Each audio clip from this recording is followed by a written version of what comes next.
Bonjour, bienvenue à Vulcania en Auvergne. Alors ici, on vous parle des volcans, des phénomènes naturels et de la Terre dans l'espace. Donc la nouveauté 2021, c'est Namazu, donc qui traite spécifiquement des séismes. Et ça fait maintenant plus de 6 ans qu'on travaille sur cette nouveauté et on a hâte de vous la présenter. Namazu, c'est une aventure qui a commencé en 2015. Donc, le parc était en pleine réflexion sur son développement, sur les nouveautés qui allaient être ajoutées au fil des ans, les nouveaux thèmes également qui allaient compléter les thèmes déjà existants sur le parc, et notamment donc les phénomènes naturels. On a sélectionné ce qu'on appelle un drop coaster. Donc en fin de compte, c'est une attraction, c'est une montagne russe avec un effet assez spécial qui plonge les visiteurs dans une espèce de chute libre à peu près sur 5 mètres. Et on s'était dit que c'était un effet absolument génial pour la mise en scène qu'on avait envie de créer autour de ce thème des séismes. Sur Namazu, on trouve une tour de chute qui est en 2 temps et placée en début de circuit, ce qui est absolument unique chez Intamin. Cette tour emmène les trains vers la partie basse du circuit que l'on remonte en slalomant dans les tranchées et dans les bois. Pour ce qui est de la technique, Namazu, c'est 60 portions de rails posées sur 147 colonnes. L'attraction comporte 2 zones de lancement qui emmènent les visiteurs à plus de 70 km/h. Je suis actuellement assis dans l'un des 2 trains de 12 passagers qui a été conçu et dessiné spécialement pour le projet. Pour Vulcania, c'est la première attraction, la grosse attraction de Vulcania depuis sa création en 2002. Et le chantier a démarré à l'automne 2019 pour se terminer à l'été 2021.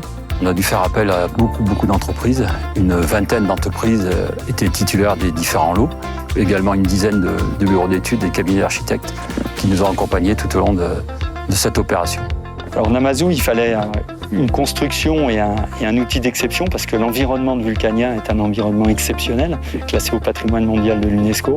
Et donc on a fait plus d'une vingtaine de réunions avec l'ensemble des services de l'État, les associations, etc., pour travailler sur plein de petits détails de cette attraction. Donc l'intégration de Namazu au sein de Vulcania était très spécifique, très importante. Il a fallu vraiment réfléchir à l'aspect visuel du bâtiment. Il fallait aussi qu'on reste cohérent par rapport au bâtiment historique de Vulcania. Donc il y a vraiment un gros travail avec les architectes qui a été mené pour élaborer visuellement, en fin de compte, quelque chose d'impactant, voilà, pour que les visiteurs, quand ils arrivent devant l'attraction, il n'y ait pas de doute par rapport au thème. On se greffe sur Vulcania, les bâtiments existants qui sont très particuliers avec tout ce côté enfouissement. Donc il fallait qu'on s'attache à ça. Il fallait qu'on soit dehors parce que ça correspondait à la demande de vos visiteurs qui regrettent de ne pas être dans le paysage, qui regrettent de ne pas être dans la nature. Mais il fallait qu'on se rattache à toute cette chaîne, à tout cet existant. Donc c'est pour ça qu'on a choisi de venir densifier des choses qui existaient déjà, le geyser et puis l'aire de jeu. Et puis aussi, on a une lisière de forêt ici et on a le grand paysage ouvert qui est là. Et on a posé le manège à la limite entre les deux, de façon à ce qu'une partie du parcours du manège se voit de loin, elle est dans le paysage ouvert. Elle fait l'appel depuis les bâtiments existants, c'est ça qu'on va voir, avec le geyser en premier plan. Mais ensuite, il y a une partie du parcours qui se déroule derrière dans la forêt. Et voilà, on sort de la forêt, on rentre dans la forêt. Il fallait évoquer cette idée, cette notion de mouvement de terrain, de cassure, de faille. Donc on est parti plutôt sur quelque chose d'assez conceptuel, une façade avec des strates qui se seraient comme disloquées, avec une grande faille dans laquelle l'attraction va passer. Donc ça, c'était vraiment pour avoir un impact visuel évident pour les visiteurs. On a dû faire une étude qu'on appelle 4 saisons, qui a duré pendant 1 an, sur la faune, la flore, pour voir un petit peu qu'est-ce qu'il y avait, qu'est-ce qu'il fallait préserver, qu'est-ce qu'on pouvait faire, qu'est-ce qu'on pouvait pas faire, et puis les moyens à mettre en place pour compenser un petit peu les perturbations minimes qu'on pouvait apporter.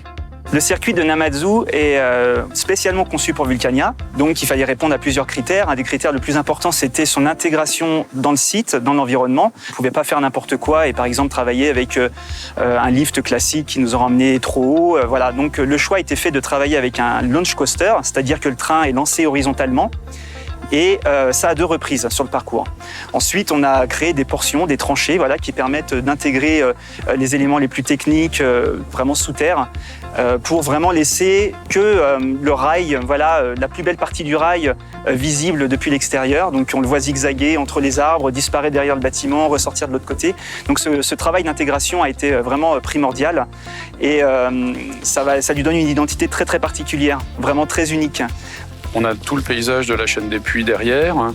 Et on a de l'eau avec le geyser, on a le manège, on a les jeux Pitoufeu, on a de la restauration, et puis on a toute l'histoire qui se déroule dans la file d'attente, la gare d'embarquement, le parcours de manège. Ce sont presque 2 années de travaux avec différents interlocuteurs pour travailler les couleurs, l'intégration, les matériaux utilisés, etc. Pour qu'aujourd'hui, quand on découvre cet espace et cette attraction, on soit dans un univers pour lequel on a l'impression qu'il a toujours été là et qui s'intègre parfaitement à cet environnement volcanique auvergnat.